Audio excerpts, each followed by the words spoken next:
Okay. Yes. All right. So we're here to discuss task 3, correct? Correct. Okay. All right. Who would like to start?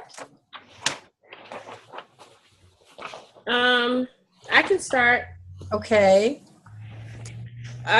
Well, from my understanding, we were to locate resources that we can present to our PLC group. A few of those were supposed to be technology resources, and the others were to be like books or articles, I guess, anything that we could present and share with our PLC group. Yeah. So for me, because I'm doing 5th grade science and as it relates to reading, it was kind of tough to find my resources, especially the technology. I was able to find one, so it might be, I guess, good to talk to my group members to see if you guys know of any other resources for science that you've used in the past or you use now, just to share to see what you guys have. Really quick though, are we still going to meet on Friday for our peer reviews, or is this for peer reviews? We're going to meet on Friday. Okay. Because really, this was supposed to be for last week. And Friday will be a peer review for task 3, correct? Correct. Mm-hmm. Okay. So we're just kind of discussing it? Right. We're just discussing. Okay. I got a little worried there. No. No. Actually, we had to have 5 references and 3 online tools. The data, what data did you all use? I used the testing. Mm-hmm. Yeah, I'm starting to. Hello? Really spend some time. I think I've done it wrong. I think for task 2, I only displayed data for reading, and I think what they wanted you to do was to sit with your PLC and look at a whole bunch of data from maybe last year or so forth, and I went ahead and already figured out what I was going to use, and I guess that's what you weren't supposed to do. But ultimately, I was going to go ahead and just use the testing data for 6th grade reading. Okay. Yeah, I think we discussed that last time. And that's what I did. I met with my PLC group to come up with our data, the 3 data, the information that I used. Mm-hmm. And if I'm not mistaken, it's the same information that we were supposed to use for task 3, correct? Well, I think you're supposed to have decided on either what data is most, or from that data where you're going to, which has the most need. Right. Yeah. The pressing need. And my pressing need for our school is testing, being able to get our students to pass the EOG. Mm-hmm. So that was my pressing need for my school was testing. What was yours, Dakota? I did EC Kids Reading Fluency. Okay. I used our school report card, and I also did some testing on my own with the San Diego Quick Assessment. And all of my kids were at least 3 grade levels below. And I teach high school. Most of them were on a 1st to 3rd grade level. Okay. Okay. And do you use running records? I've used running records, but because of the sheer number of kids I had to do, I use running records with my caseload is what I should say. But I only have 26 on my caseload. I had to do 100 kids because I had to do every EC kid for the San Diego Quick. So that's more of I'm not sure if you're familiar with it. It's just like lists of words on different grade levels, and the kids just read through them, and you keep going until they miss like 3 in one list. Okay. And it was just a much quicker thing to do. But we're also I'm getting ready to do a full running record assessment on our entire department, which is something I had volunteered to do last semester. So I'm gonna get more data, but for the purpose of that assignment, I just did the San Diego Quick. Okay. Okay, and Paula, what about you? Well, for the task 3 assignment, I did not include any data. Like I said, I struggled with that assignment a lot. So I don't think I had the amount of resources I was supposed to have, nor did I use any data. So I'm going to have to go back and look at this assignment sooner than later to plug in more information and just kind of rethink the whole assignment and what I did.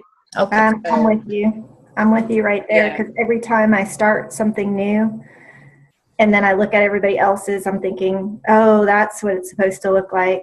But Paula, what I did with mine is I went ahead and got the EOG scores for reading for the last 3 years. Okay. Maybe you want to try that. See like what the score is on a line graph.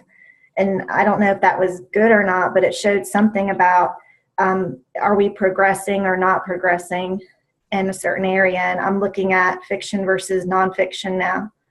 And you know, and on the list, she listed quite a few things that we could have used for data. Mm-hmm. Where am I? Okay, attendance, test performance on state tests, local tests, discipline. Yeah, and I saw that, and it just didn't make sense until now. Okay. And, it's just like I saw what she meant, and I was just like, okay, but I think now it makes sense, because I think you're supposed to bring your school's enrollment data to the table, bring your school's attendance data to the table, bring your school's testing data to the table, and then you as a team decide, okay, with all this data, what is our most pressing need? Absolutely. I didn't do that. So I have to, and because I already came there with like, oh, we're going to do literacy, because that's what our PLC group was, made up of, was our literacy teacher and then our EC and AIG teacher. So I did it wrong. So I kind of have to go back and add a couple little things to task 2. Well, all of that is in your school report card, and it's already in charts. Okay. So I'll be honest with you, that's what I did. Violent crime amounts, like how many violent crimes there are per student. I don't know if they do that for elementary, but that was there, and I used that. I used our attendance. And the cool thing about it is in the school report card, it has your school, the district average, and the state average. So I can say, oh, well, we're doing better than everybody else in this, but there's more violence on our campus than everywhere else. So maybe that would be a pressing need. Yeah. Yeah, but I'm not taking that on. Right. Okay. So, and that was the major thing, to look at the pressing need at your school. And so I know testing at our school. So that is what I used. And as far as the graph, I kind of used the ones I had from last time. Did anybody do that? Yes. Oh, okay. I did, and then mine looked different because I've changed what I was doing.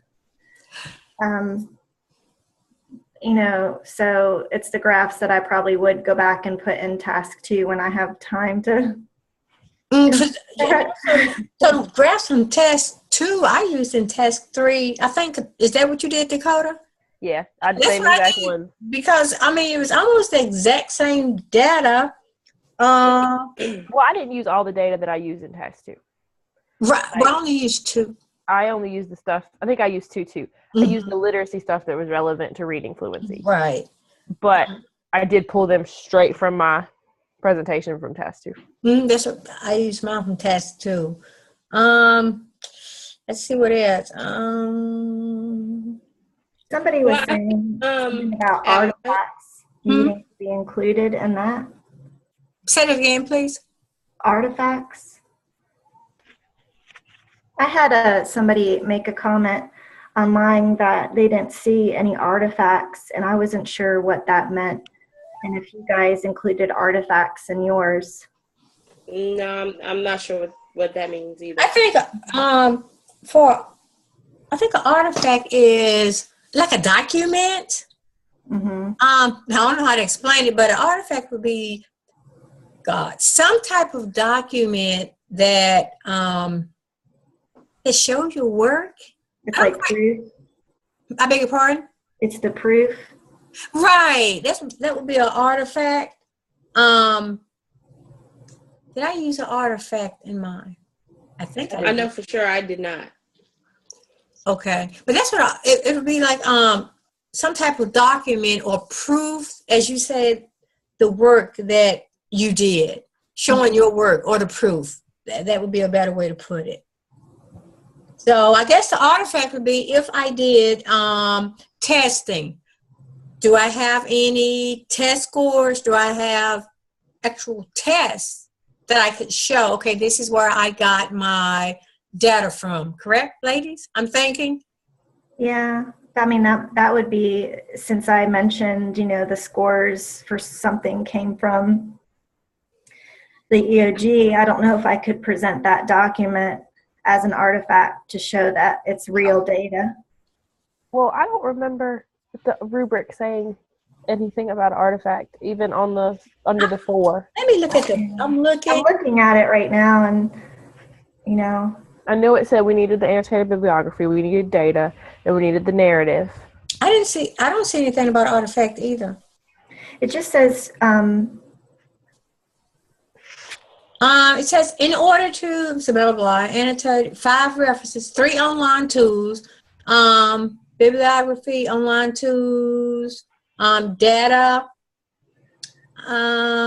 narrative, a minimum of 3 references, multiple graph organizers to be used.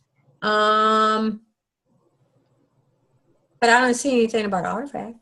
Maybe the person typed it wrong and meant to say like appendix or something like that. Yeah, I know y'all can't see it much, but this is the sheet I'm looking at. That Todd, yeah, Dr. Task 3 Todd. notes, yes.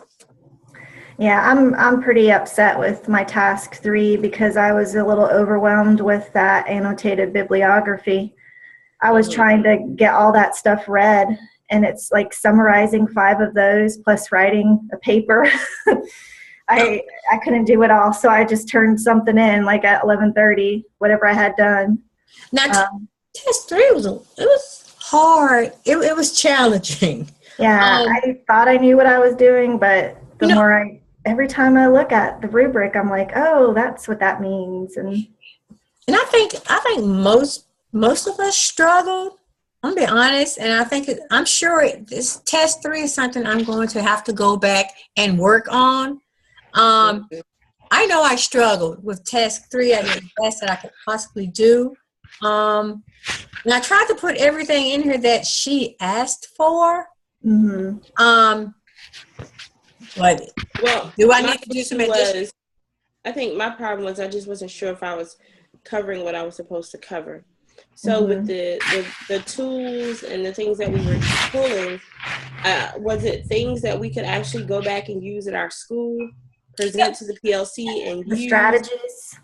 No, she's talking the online tools. Well, the online tools, I know that's online, but the other things, that could have been books or anything, right? Mm-hmm. Yeah. Yeah, okay. The way I'm reading it is in your narrative is where you introduce your findings from all of the research you did, from all the readings, those 5 things that you might have read and included in your bibliography. Mm-hmm. And then from those is where you gathered your strategies. That's what I'm guessing, because I tried to find research just on literacy and nonfiction text and things like that. And I think that's where your strategies come from. But they did want you to include a few strategies using technology. Mm-hmm. I think she wanted. I just don't see where that bibliography fits in. Like, where do we put that in our paper? Well, I put mine just right under my narrative. Yeah, but when we stick it all together, does it go at the end? What I kind of did is, Paula, I did what you did underneath my narrative. Then I put my bibliography after my. But you mean in the total scheme of things, when the paper is completely done at the very end? Yeah. I don't know. The references would go. Wouldn't it be the 3 references at the end? These are the 5, the annotated bibliography. Okay, you needed. She said you needed 3 references and 5 references and 3 online tools, Mm-hmm. and 3 of them had to be included in the narrative. 3 of the references had to be included in the narrative. Well, the way I did it, and I don't know if this is what you're asking, my 5 references were actually like research papers about what is best practice to build reading fluency. So then in my narrative part, I was able to say one best practice is repeated reading, and then cite that reference in my narrative. So the references fit into my narrative as this is my proof that this is a best practice. Right. Gotcha. Okay, that makes sense. That makes perfectly sense. You got it, Yeah, that makes sense. Stephanie? Oh, yeah. And I didn't do that at all because I just was spending a lot of time reading. Yeah. I have to go back and add it. Like, you can look at my paper, and I have one little blurb there about best practices and what it is, and then I didn't do anything else. I just kind of went on to discuss a couple of online learning tools that we're going to use. And then I did my annotated bibliography because that took a long time. I guess the good thing about it, we can go back.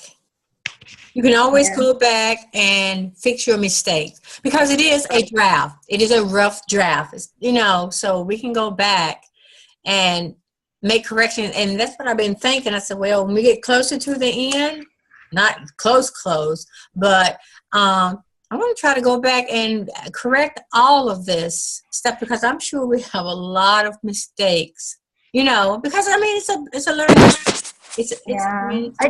The only thing that scares me is a lot of this, this is action based, and, it's hard to say, oops, can I meet with you guys again so I can redo this video? Well, it's not so bad. Never talked about it. I don't think it's so much as the video, as more so as the paperwork. I hope so. I don't think she wants a video as long as we are talking and discussing and learning. Okay. I think that is the biggest thing about the video. Well, even this week, the amount of work that we have to do this week, I thought, oh my gosh. And I said, I better just get an A in this class for just sticking with it. It's just, if we could spend time talking a little bit about task 4, maybe later on towards the end of our meeting, I would love that. Okay. I'm looking at task 4 now. Okay. Because I'm already overwhelmed just looking at it because. So maybe we should stop recording and then we can talk about task 4. Okay. Let me hit stop record. Hold 1 second.